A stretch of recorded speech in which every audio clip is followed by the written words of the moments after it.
Recording number 2, covering the Women's Intercontinental Championship. This was the match, Damascus Des, that you talked about during your victory parade in the intro, your victory lap, that could have been the difference. Had you not changed your mind, you did. It's history now. It's ancient history written in the annals of time. But this was a fun match. After the match is when we really saw what Becky has become. And that's the most interesting part to me. Personally, that's just my thing. But listen, they both performed well and they both sold everything well. And there were so many submission attempts in this match. It made me feel like I was actually watching the start of something beautiful, a rivalry in the making, something that WWE can carry on for at least 6 months. But what say you guys about this match and this rivalry moving forward between Becky Lynch and Lyra Valkyria? One of the best women matches we've seen in years. 100%. There was real fucking wrestling. Yes, Lyra can fly, but she didn't lock that in. She did her submissions. She locked in Becky's own submission against her. The chain wrestling, the back and forth, the brawling, all of it looked phenomenal. Everything, every bit that they did was awesome. And getting the pin at the end was done so well because it allowed Becky to lose her shit and attack her after the match was over, continuing on the rivalry. And yes, this match 100% was it solidified a lot of things for me because what I wasn't sure originally. When I made this decision, I swapped my decision with it. I ended up having to stick with Lyra because I feel like right now building up the new stars is a bigger thing, and it continues this rivalry because of Becky being a heel, and it worked out. My decision to change was 100% justified, and I am very, very proud to have caught myself before that show had ended because that's what allowed me to get this win.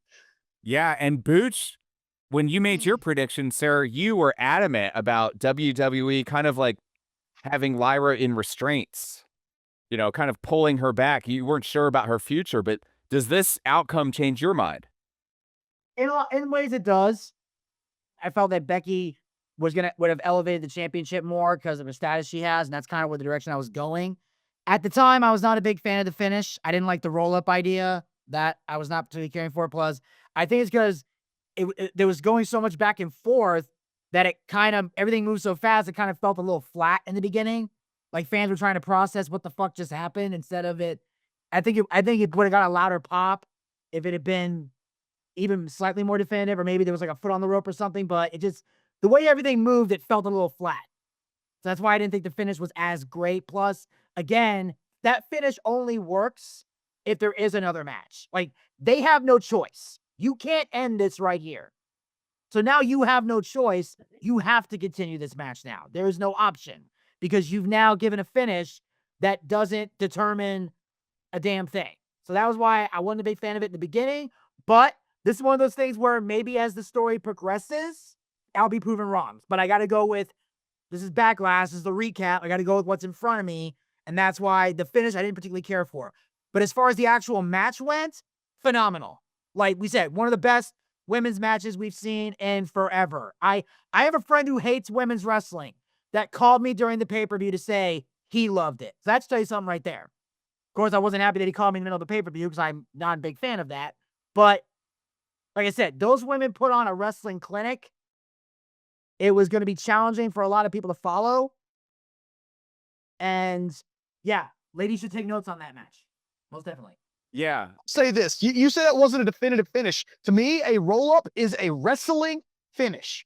They finished a wrestling match with a wrestling move. And that to me is sheep bender. 1, 2, 3. That's definitive. That being said, it was obviously used to set up a future move because that's why Becky attacked her after the match. Yeah. Well, that's what I meant by not definitive. That means it's not, the feud is going to continue past this, what I meant. Which it should be. This was never going to be a one-off match. Becky doesn't come back for a one-off. Come on. I don't know. Oh, yeah. No. Becky's on her way out. There's a couple of wrestlers that are on their way out the door. You don't know when the next match is going to be. She just came back for the first time after 2 years. Well, in fairness, Des, you did say that you weren't so sure that Becky was going to stick around because she had goals, she was going to raise kids, all those things. Well, obviously, I feel like she's going to stick around for a little bit. But she's got a contract, but how much longer? Like if it's just gonna be for a year, if it's gonna be for 2 years, she's not gonna stick around forever. Well, nobody sticks Yeah. around forever unless you're Hulk Well, Hogan Well, no, or Ric Flair, or Ric Flair. Yeah, that woo. or R-Truth. Let's be real, he ain't going nowhere. Or R-Truth. R-Truth, in fact, check this out on Google this. R-Truth is in fact older than Ric Flair. Don't question me. Just look it up for yourself.